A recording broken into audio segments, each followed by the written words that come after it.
Alamazady Faniry pseudo Fleur de Bitume, telopolo taona dia niasa ataoko mpanao sary na illustratrice.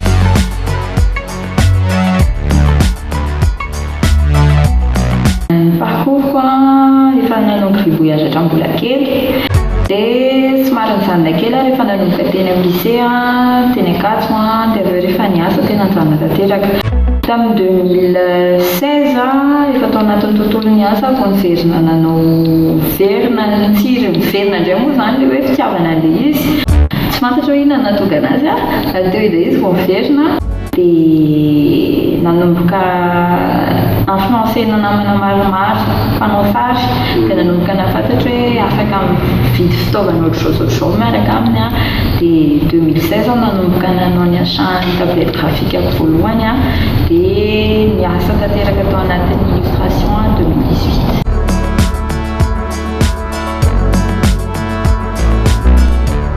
Le marché raha ny marché angambany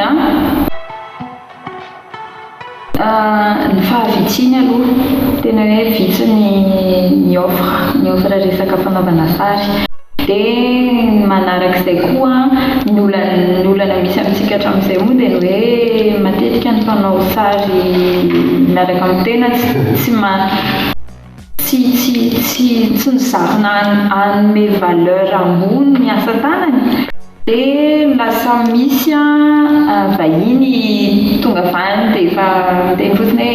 hoe rehefa any Madagasikara inge dia mora be ny sary dia efa maninona ianao lafo be nefa ny ianao raha ohatra ka par rapport amin'ny marché international tena mora.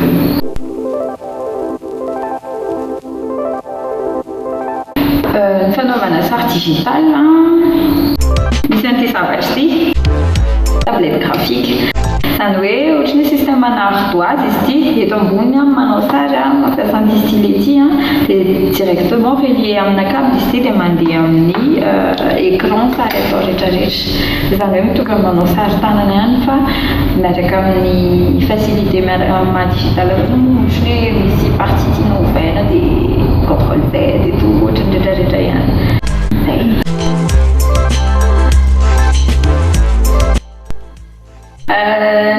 J'aime